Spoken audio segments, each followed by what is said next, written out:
मोदी किसान सम्मान निधि की 17वीं किस्त की जारी। नैनीताल में सीएम धामी ने की पर्यटकों से मुलाकात, खिलाड़ियों के साथ खेला बास्केटबॉल। दिल्ली में नीट परीक्षा परिणाम को लेकर आपका प्रदर्शन, केंद्र सरकार के खिलाफ किया विरोध।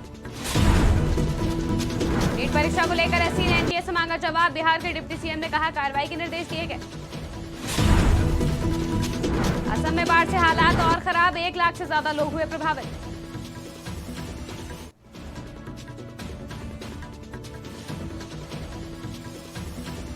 नमस्कार, स्वागत है आपका आज की खबर में। मैं हूं आपके साथ महिमा शर्मा। बढ़ते हैं देश की बड़ी खबरों की ओर। तीसरी बार प्रधानमंत्री बनने के बाद नरेंद्र मोदी 2 दिवसीय दौरे पर काशी पहुंचे। पीएम ने प्रधानमंत्री किसान सम्मान निधि की 17वीं किस्त जारी की। साथ ही उन्होंने स्वयं सहायता समूह की 30,000 से ज्यादा महिलाओं को कृषि सखी प्रमाण पत्र भी प्रदान किया। पीएम ने 20,000 करोड़ रुपए की 17वीं किस्त जारी की। इस मौके पर पीएम मोदी ने जनसभा को संबोधित किया और कहा कि यहाँ इतनी बड़ी संख्या में हमारी माताएं बहनें उपस्थित हैं। माताओं बहनों के बिना खेती की कल्पना भी असंभव है, इसलिए अब खेती को नई दिशा देने में भी माताओं बहनों की भूमिका का विस्तार किया जा रहा है।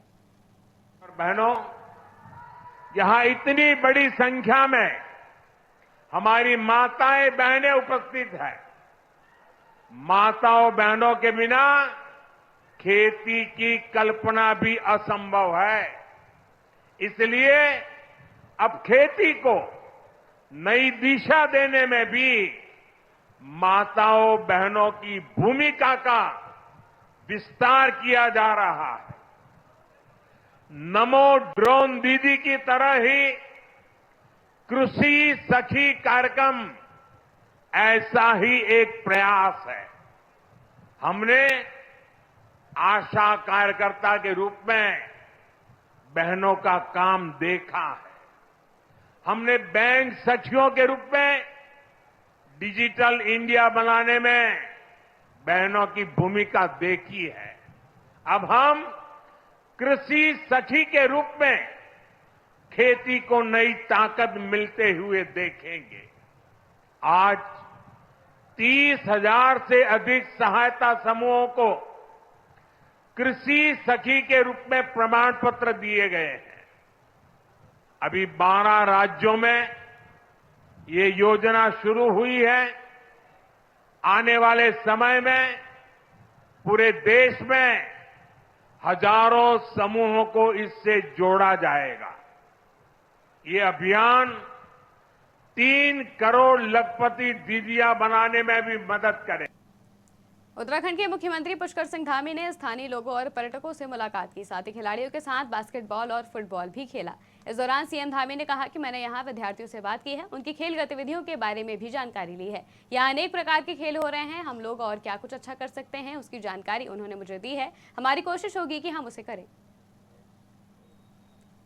आम आदमी पार्टी ने नीट परीक्षा परिणाम मुद्दे को लेकर केंद्र सरकार के खिलाफ जंतर मंतर पर विरोध प्रदर्शन किया। दिल्ली सरकार में मंत्री व आप नेता गोपाल राय ने कहा कि पूरे देश का भविष्य दांव पर लगा है। लाखों छात्रों ने परीक्षा दी है, उनके अभिभावक चिंतित हैं।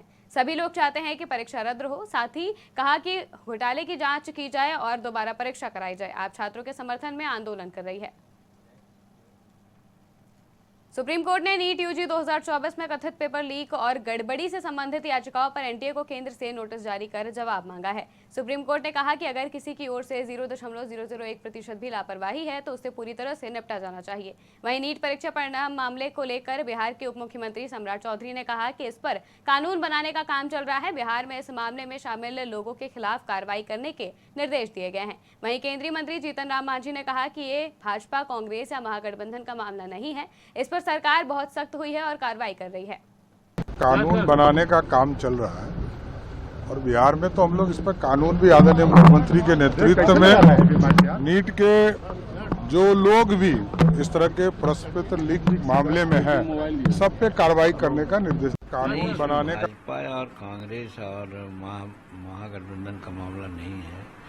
एक बात सही है कि नीट के परीक्षा में पेपर लॉक हुआ है, उसके अलावा बिहार में भी कई जगह हुआ है, लेकिन उस पर सरकार बहुत सख्त हुई है और कार्रवाई कर रही है। आप देखते हैं कि जो उसमें लगे हुए हैं उसमें भी एजेंसी जांच कर रही है, उनके गार्जियन से भी बात कर रही है।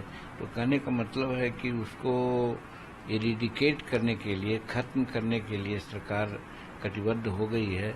नहीं, इसमें भाजपा और कांग्रेस और महागठबंधन का मामला नहीं। पिछले कुछ दिनों में हो रही मूसलाधार बारिश के बाद राज्य में बाढ़ की स्थिति और भी खराब हो गई है। राज्य के 14 जिलों में 1.05 लाख से ज्यादा लोग बाढ़ से प्रभावित हैं। असम राज्य आपदा प्रबंधन प्राधिकरण की बाढ़ रिपोर्ट के अनुसार अकेले करीमगंज जिले में लगभग 96,000 लोग प्रभावित हुए हैं। राज्य में जारी लगातार बारिश के कारण ब्रह्मपुत्र और बराक के अलावा विभिन्न सहायक नदियों के जलस्तर बढ़ते जा रहे हैं, जिसके चलते राज्य के 14 जिले बाढ़ की चपेट में हैं। देश की बड़ी खबरों में फिलहाल इतना ही। देश और दुनिया की तमाम खबरों के लिए देखते रहिए आज की खबर।